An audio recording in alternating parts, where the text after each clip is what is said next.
Today, we're going to explore linseed oil. I'm going to show you the tips and tricks I use to apply it to this raw cedar board, and we're going to explore just how durable it truly is. Let's get into it.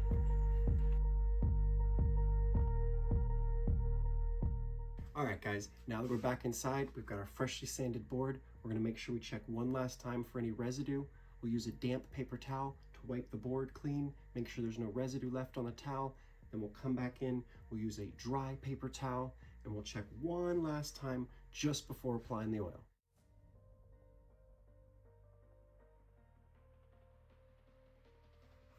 I like to make sure I use the rubber gloves, and I like to make sure I apply the linseed oil just directly to the center of the board and begin to work it outward.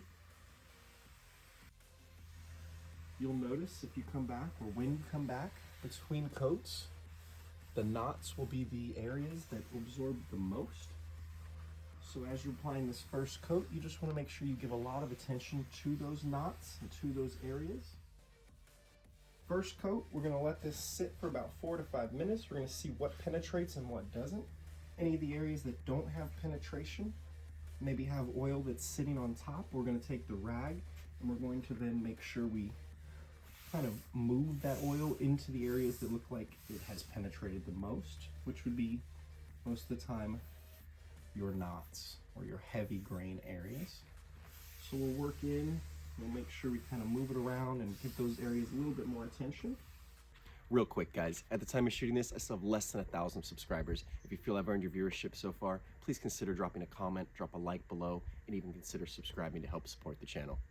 Let's get back to it. All right, guys, we've let this sit for about 30 to 45 minutes. What we're gonna go ahead and do now is we're gonna make sure we run our fingers along all the edges. We wanna make sure that there's no excess that's come underneath. If so, you may need to grab a paper towel or just a different kind of cloth, not your dry cloth. Just make sure you distribute that, make sure you remove it. You wanna make sure that underneath your board, you have something that's not gonna cause any damage to the bottom side. I use just a wood wedge.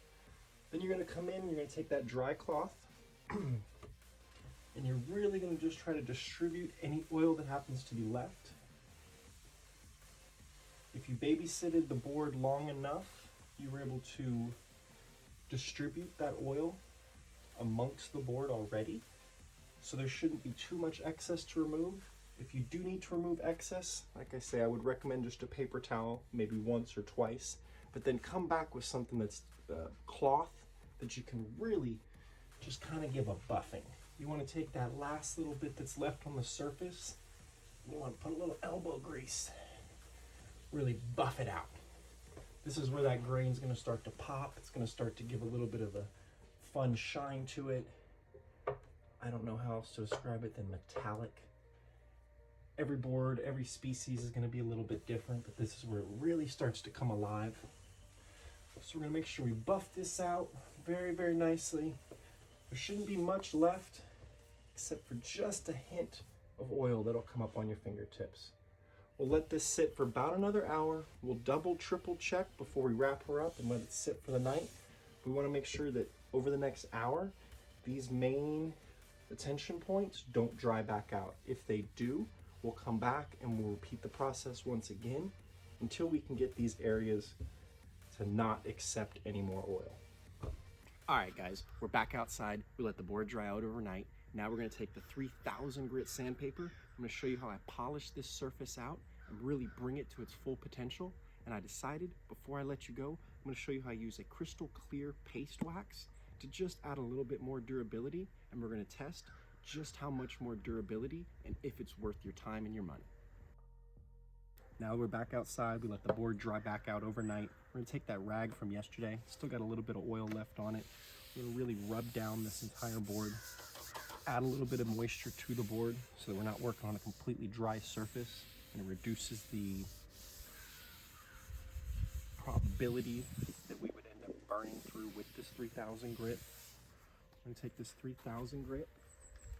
I'm gonna add it to my, essentially a DeWalt sander, but it's very close to a buffer. If you don't have this, you still just use your hand. I'm gonna set this down at the lowest setting I have. Oh gosh. You see, at this point, we're not too worried about anything crazy. We just wanna make sure we add that moisture. We're gonna take this, kind of let it work its way. So we're about 100% there. We're really gonna buff it out.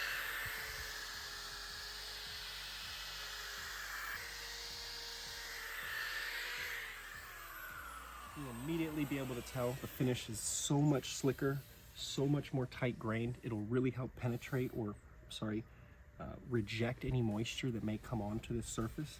I don't ever recommend the linseed oil as a tabletop finish, but using this 3000 grit in a polishing manner will really allow you to almost use it as a tabletop. If it's something that you don't mind reapplying to, or it's something that you're just looking to get away with a cheap finish, this is a really great hack or a tip to really tighten that grain up and reject that moisture. Now it's time for our durability test. I laid out a few of the most common household items and I applied them to the center of this board on a waxed and unwaxed side of the linseed oil. I then let this sit for over 24 hours just to make sure we could get our full potential of damage. We'll start first by removing these glasses of water. As I mentioned, I did leave these for over 24 hours.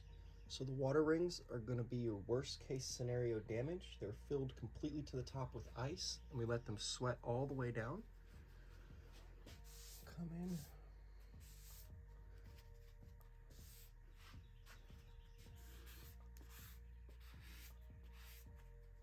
So the wax side definitely added some durability, but it's still going to take a water ring. We may come back and do another video on how we are able to remove these water rings, but for this demo, we just wanted to show you the worst case scenario and if this finish is right for you for the project you have at hand. We'll try just a little damp cloth and we'll see what we can remove.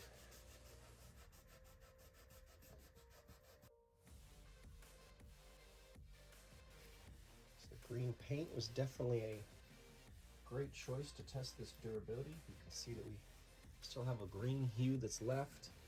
Take a fresh towel, we'll try the pencil marks, try to see if we get any of that green. We'll kind of just go over everything here just to speed up the process.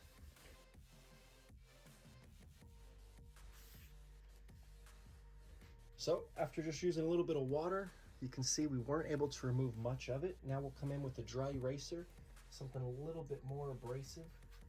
Try to see if we can get some of this bigger stuff off of there.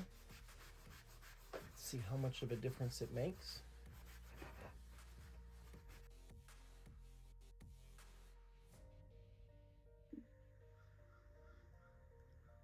In conclusion, much as we suspected, linseed oil would not be my preferred choice to use as a tabletop finish.